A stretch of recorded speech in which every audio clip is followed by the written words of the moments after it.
15वां दिन धरने में बैठे हैं। ठंड इतनी है, यहाँ सारा दुनिया नया साल मना रहा है। हम लोग के हक की लड़ाई कब तक जारी रहेगी? अब क्या बोले हम 4 तारीख आने वाला है। हमारे लिए ये नव वर्ष खास करके 1 जनवरी बिल्कुल नहीं है। नव वर्ष जो है हर्ष और उल्लास का प्रतीक है। अपने अपने घर में लोग मनाते हैं परिवार के साथ, और इस कड़कती हुई ठंड में हम एक छोटा सा पंडाल में यहाँ पे बैठे हुए हैं, जहाँ व्यवस्थाहीन ये जगह, ना ही टॉयलेट की व्यवस्था है, ना कुछ का, ना पानी का व्यवस्था है। वहाँ पे हम लोग हैं और चलता रहेगा जब तक ये हमारे साथ न्याय नहीं हो जाए। तो 4 तारीख आने वाला है, यदि एग्जाम उस दिन हो गया, क्या सरकार से जो आश्वासन आपको मिला था, आपको लगता है कि उस पर काम हो रहा है? सरकार से कोई भी आश्वासन नहीं मिला है। पहले मैं बता दूं, सरकार आश्वासन अगर दी होती तो अब तक काम हो जाता। ठीक है, जहाँ तक की बात रही, बड़े अधिकारी गए थे, अमृतलाल मीना जी जो चीफ सचिव हैं, उनके पास हम लोग मिले तो उन्होंने आश्वासन दिया था कि इस पे जल्द हम काम करेंगे। और फिर हम लोग ने रिक्वेस्ट किया कि मुख्यमंत्री जी से मिलवा दीजिए, हम उनके सामने रखेंगे, क्योंकि एक ब्यूरोक्रेट्स का लिमिटेड पावर है। मुख्यमंत्री जी के पास तो अनंत पावर है। वो 67वीं को भी री एग्जाम करवाए थे, तो यहाँ भी उनको करवाना चाहिए। लेकिन अभी तक और कुछ मंत्री हैं आकर के उलुल जुलुल बोल करके जा रहे हैं कि 1800 बच्चे थे, 800, जिनको ज्ञान भी नहीं है कि रियल में क्या हो रहा है। बच्चे से मिलने तक नहीं आए हैं, वो जब कुछ से कुछ बोल रहे हैं। आयोग कहती है कि मुट्ठी भर लोग हैं, उपद्रवी हैं, नॉन सीरियस हैं। कौन अधिकार देता है? मेंस लिखे हुए लोग, बहुत सारे इंटरव्यू देने वाले लोग हैं। मुट्ठी भर लोग थे तो 50,000 से ज़्यादा पूरा दुनिया ने देखा, मीडिया बंधु ने देखा कि कैसे थे। अलग अलग जिले में जो है समर्थन मिल रही है। कैसे मुट्ठी भर लोग हैं भाई? पहले भी री एग्जाम हुआ है, तो इस बार क्यों देरी हो रही है? पता नहीं क्या है, क्या खोट है, क्या गलती की है, अंदर से क्या चल रहा है। गलती की है आप। और दूसरी बात क्या है, आप बापू परीक्षा परिसर को आप एक सेंटर मान रहे हैं। 18,000 बच्चे जो कि 90% वैकेंसी के बराबर है, आप उसका एग्जाम ले रहे हैं। और अभी आप कितना 22 सेंटर बनाए हैं। 22 सेंटर पे ऐसा हुआ होता तो आप नहीं करते। और आपका पेपर भाई, आप दूसरा एंगल अगर देखते हैं कि पेपर लीक नहीं था, तो ये ट्विटर पे क्या था? ये ट्विटर पे क्या था? पेपर लीक नहीं था तो ये ट्विटर पे क्या था? बच्चे ने बीपीएससी नेटवर्क, बच्चे ने नीतीश कुमार जी को, बच्चे ने यादव तेजस्वी को, बच्चे ने नरेंद्र मोदी को टैग करते हुए पेपर दिया है। 1 बजे अपलोड किया है कि सर, अब लिखा है बच्चों ने कि भारत का सबसे बड़ा एग्जाम सेंटर। पेपर जैसे ही बाहर हो गया परीक्षा के दौरान, वो किसी भी फॉर्म में, डिजिटल फॉर्म में, फिजिकल फॉर्म में, उसी को पेपर लीक बोलते हैं। ये प्रमाण काफी है। बच्चों ने ईओयू को लिखा है, भेजा है कि सर 1 बजे पेपर आपका बाहर था। ईओयू उससे आधार कार्ड और एड्रेस मांग रही है। क्यों भाई? डराने के लिए। आप इस पे काम करो कि पेपर बाहर आया है। बच्चे ने आयोग को भेजा है कि सर, हमारे सेंटर गया में नंबर है बच्चा का, मोबाइल नंबर, आप उसको कॉल करके पूछ लीजिएगा, रांची का बच्चा है। आयोग को बोलता है कि सर, हमारे सेंटर पे जो है ये माइक से अनाउंस हो रहा था आंसर, और कुछ आंसर जो उसको लिखते समय याद था वो भी डाला है कि यहाँ पे मलिक कफूर आंसर था, 916, 23.3, 16 अगस्त 1946। आप लोग बताओ, ये सब हम लोग का आंसर था कि नहीं? जब हम लोग पेपर दे रहे थे। तो अब बच्चा क्या प्रमाण दे, और ये प्रमाणित एडमिट कार्ड है, होलोग्राम भी दिख रहा है इसमें। आयोग बोलती है हमको कोई शिकायत नहीं आया। अब आपको क्या चाहिए? बच्चे ने अलग अलग 28 सेंटर का बोला है, कहीं ग्रुप में एग्जाम हो रहा है। क्या ग्रुप में एग्जाम हो रहा है कहीं पे आप रद्द नहीं करोगे? है कहीं पे गैलरी में बैठा के, ऑफिस में बैठा के, कहीं पे ठीक से चेकिंग नहीं हुआ है। सारा लिस्ट कल प्रेस कॉन्फ्रेंस में भी हम लोग बोले थे, तो बार बार दोहराने का ऊर्जा नहीं है। सॉफ्ट कॉपी में मीडिया वालों को दे दिया गया है, जो एक ग्रुप हम लोग बनाए हैं। तो वही है री एग्जाम कराइए। क्या लग रहा है। अब आशा तो है, तभी है, निराशा होते तो उठ के चले गए होते। और बच्चे इतना डिटरमिन्ड है और उपद्रवी नहीं है। आज 15वां दिन है, उस दिन उतना बच्चे थे, किसी गाड़ी का शीशा तक नहीं कोई तोड़ा। अब शांति पूर्वक और सहज व्यक्ति किसको बोलेंगे? तो उपद्रवी बोल करके। लेकिन हाँ, बच्चों का हाथ और पैर जरूर टूटा। इतना शांति से होने के बाद वाटर कैनन और हाथ पैर तोड़े हैं इन भाई। इस बहन का आप दिखाते हैं, इस बहन का इंटरनल ब्लीडिंग हो रहा है और ये जीवन भर वो झेलेगी। ये सर को टेररिस्ट के तरह जो है अरेस्ट किया गया था, ये रमांशु सर है। और एक बहन है, उनका दिखाना बहुत जरूरी है। वो जीवन भर बहन हमारी जो है वो झेलेगी। अब कैसे बताया जाए? ये बहन हमारी है, इसको पुरुष कांस्टेबल मारा है पेट में। आप पीटते समय भी ध्यान नहीं देते हैं कि किसको कहाँ पे आप पीट रहे हैं। अब ये इंटरनल ब्लीडिंग का शिकार है ये लड़की। क्या नाम है आपका? मेरा नाम राम कश्यप है, ये मेरा पुकारू नाम है और मैं इसी से जाना जाता हूँ। मेरा मुजफ्फरपुर सेंटर था, ये रामेश्वर सिंह महाविद्यालय। सरकार की मार, मौसम की मार लगातार, आज अगर मैं गलत नहीं हूँ तो 15वां दिन है। 16वें दिन। 16वां दिन है। किस दिशा में जा रही है सरकार ने जो बात की अप्रोच की, उसके बाद कुछ आपको लगता है? देखिए, हम लोग का जो लगातार मांग है कि बीपीएससी का री एग्ज़ाम होनी चाहिए, उसी के तहत हम लोग हैं। और कई दिनों से हम लोग बहुत बातों को ना देखे तो इसी बात पे हम लोगों का है कि बस बीपीएससी का री एग्ज़ाम हम लोगों का जो मांग है उसके लिए सरकार हाँ कह दे तो हम लोग यहाँ से चले जाएंगे। कोई दिक्कत भी नहीं है हम लोगों को। 4 तारीख को आने वाला है, क्या लगता है कि सरकार अगर यूनिवर्सिटी बिल्कुल, सरकार ने पिछले दिन 31 तारीख को कहा था कि जो है इसका हम 24 घंटे में कुछ विचार करके निर्णय देंगे, लेकिन ऐसा कुछ जो आशा था उसके अनुरूप उन्होंने नहीं दिया। बावजूद 4 तारीख को है, लेकिन हम लोग प्रयास जारी है और आज भी हम लोग लगातार उस पर बातचीत हो रही है। हमारे जो टीम है, कोर कमेटी के जो साथी लोग हैं, वो सभी राम भाई, सत्यम भाई लोग उस पर प्रयास कर रहे हैं। तो नए गवर्नर आए, क्या आप लोग पास ऐसा कुछ प्लानिंग है कि उनसे भी मिला जाए?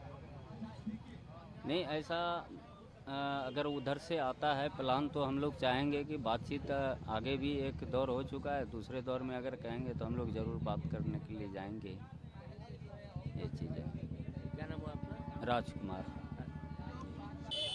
शायद आज 15वां दिन है, आप लोग सब लगातार बैठे हैं, मौसम की भी मार लिए हुए हैं, सरकार की तरफ से जो है, क्या लगता है बातें की गई, सरकार ने आप लोग को बुलाया? सरकार अपना वर्डिक्ट सुना चुकी है। पहले हम लोग को भ्रम में रखा गया कि नॉर्मलाइजेशन को लेकर के बोली कि नॉर्मलाइजेशन का तो ऐसा कोई प्रावधान हम जिक्र ही नहीं किए थे। तो जब जिक्र नहीं किए थे तो इतना सारा पेपर, 2-3 पेपर रखने का और प्लस आपको 2 दिन एग्जाम एक दिन में 2 शिफ्ट में एग्जामिनेशन का क्या तुक था। अब आप खुद सोचिए, एक दिन में 2 शिफ्ट ले रहे हैं तो 2 शिफ्ट में 2 पेपर दीजिएगा ना। ऐसा नहीं ना कि पहला शिफ्ट दे करके दूसरा शिफ्ट में वही क्वेश्चन दे दीजिएगा। That's final. नॉर्मलाइजेशन तो इनडायरेक्टली आपने लागू किया, लेकिन क्या कहा आयोग कि मैंने तो जिक्र ही नहीं किया था। सच बात है, आपने जिक्र नहीं किया था, दोबारा रिपीट कर, आपने जिक्र नहीं किया था, लेकिन इनडायरेक्टली क्या था, आपने जिक्र तो कर दिया। एक दिन में 2 पेपर नॉर्मलाइजेशन नहीं कीजिएगा तो क्या कीजिएगा। अभी देखिए अचानक क्या ये लोग पलटी मारा है। ठीक है, कल जो हम लोग चीफ सेक्रेटरी के पास सारा का सारा सबूत लेकर के गए हम लोग, उसके बाद ये लोग क्या स्ट्रैटेजी अपनाया है, हम लोग नॉर्मलाइजेशन नहीं करेंगे, क्या करेंगे भाई, हम लोग स्केलिंग कर देंगे। अब स्केलिंग समझा रहे हैं। अब ये होता है खासकर जो बड़े बड़े इंस्टीट्यूशनल जैसे कि यूपीएससी हो गया। मतलब यूपीएससी क्या करती है कि हर एक जो मेंस में जो सब्जेक्ट लिया जाता है ना, जैसे ज्योग्राफी हो गया, हिंदी साहित्य हो गया, इंग्लिश हो गया, मतलब जितना भी आपको जो सब्जेक्ट वगैरह है, हर सब्जेक्ट में एक एवरेज मार्किंग किया जाता है, मतलब स्केलिंग मतलब खींच करके एक एवरेज कर दिया जाता है, ठीक है, कि ताकि सबका एक पायदान हो, रैंकिंग देने में सुविधा होती है, ठीक है ना। तो इसीलिए उसमें स्केलिंग किया जाता है, ठीक है। तो आप मेंस का चीज़ प्री में ला रहे हैं। हम लोग नवाचार से नहीं डरते हैं, लेकिन ऐसा नवाचार नहीं कर दीजिए कि ऐसा लगे कि हम लोग का गला घोटा जा रहा है, ठीक है। अगर आप नवाचार ही करने वाले थे तो ये विज्ञप्ति जो आप छापे, जो आप 70वीं विज्ञप्ति जो छापे थे बीपीएससी का, आपको उसी टाइम में बताना चाहिए था ना कि हम लोग स्केलिंग करने वाले हैं। क्यों नहीं बताए? पहला सवाल, क्यों नहीं बताए? अगर आप नहीं बताएं तो आपको करने का अधिकार भी नहीं है, ठीक है। और आप नहीं कर सकते हैं और आप कर भी नहीं सकते हैं। तो एक बात बताइए, 4 तारीख को जो परीक्षा ले रहे हैं, किस आधार पे ले रहे हैं? उसका रिजल्ट किस आधार पे दीजिएगा? हमको आधार बताएं। ना स्केलिंग चलने वाला है, ना नॉर्मलाइजेशन चलने वाला है। किस आधार पे ले रहे हैं? क्योंकि आपने दोनों ही पहले नहीं बताया। आपके आधार पे नॉर्मलाइजेशन नहीं बताया तो स्केलिंग भी नहीं बताया, तो उसके आधार पे आप रिजल्ट कैसे जारी कीजिएगा? तो आप सीधे सीधे क्या कीजिएगा कि जो 18,000 अभ्यर्थी जो परीक्षा देंगे और जो लगभग 3-3.5 लाख जो परीक्षा दिए, जो मार्क्स लेके आएगा सीधे कंबाइन कर देगा और छाप देगा, ये लो इतना निकला। और एक बात बताइए, पहले जब क्या कहते हैं उसको, जब निगेटिव मार्किंग नहीं थी, तो निगेटिव मार्किंग में जब 113 जाता था ना 150 में, ठीक है, तो अफरा तफरी मच जाता था। माय गॉड, इतना ज़्यादा कट ऑफ चला गया। लेकिन आज हमारे बीपीएससी के आला अधिकारी क्या बोल रहे हैं? क्या हो गया? 105 से 110 चला गया कट ऑफ। तो सच बात है, आपके लिए कुछ नहीं हुआ, आप तो बैठ गए ना वहाँ पे, आपका तो रिटायरमेंट आने वाला है। हम लोग के लिए बहुत कुछ हो जाएगा, हम लोग के लिए मरने जीने वाली बात हो जाएगी, ठीक है। यहाँ पे एवरेज 80 नंबर में अटक जा रहा है। जो मेडिटोरियस होगा ना, मेडिटोरियस जो अपने औकात से, अपने इंटेलेक्चुअल स्कॉलर माइंडसेट से जो लिखेगा ना, हार्डली वो 100 के राउंड फिगर में हार्डली लिख सकता, क्योंकि 1/3 है, समझ रहे हैं, 1/3 है कट ऑफ। अरे बहुत लोग तो अटेम्प्ट नहीं करते हैं इतने सारे क्वेश्चन, ठीक है। लाजमी है, बीपीएससी का एग्जामिनेशन है, तो इस बात को समझने की जरूरत है और उन मूर्खों को समझाने की जरूरत है जो कुर्सी अड्डा जमा करके बैठे हुए हैं। 4 तारीख आने वाला है। हाँ, देखिए 4 तारीख का हम लोग को कोई भी दिक्कत नहीं है, बता रहे हैं। दिक्कत किसको होता है? जो उसके लिए कंसर्न होता है, जो नॉन सीरियस लोग जो वहाँ बैठे हुए हैं और जो चिल्ला के जो नॉन सीरियस, जो ब्यूरोक्रेट से लेकर के जो नेताएं बैठे हुए, जो लीडर्स बैठे हुए हैं, ठीक है, वो लोग तो कुछ भी कर सकता है।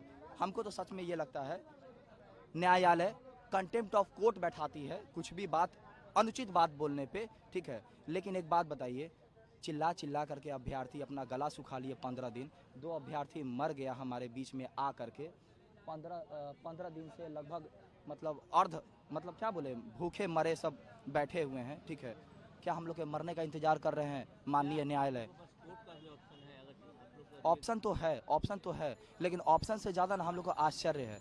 मानते हैं कि जब तक पीआईएल फाइल नहीं कीजिएगा, जब तक याचिका दर्ज नहीं कीजिएगा, न्यायालय संज्ञान में नहीं लेती है, लेकिन न्यायालय के पास एक सबसे बड़ी पावर होती है सुओ मोटो की। जितना भी जुडिशियल बॉडी है और क्वासी जुडिशियल बॉडी, अरे क्वासी जुडिशियल बॉडी में तो सबसे ज़्यादा आश्चर्य की बात यह है कि महिला आयोग कहाँ गया? इतनी ज़्यादा बर्बरता कि महिलाओं की चुन्नी मतलब उखाड़ करके, फेंक करके और सूट खींच करके और घसीटते हुए पुलिस ले करके जा रहे हैं। कहाँ गया महिला आयोग? इससे ज़्यादा क्या सबूत चाहिए आपको?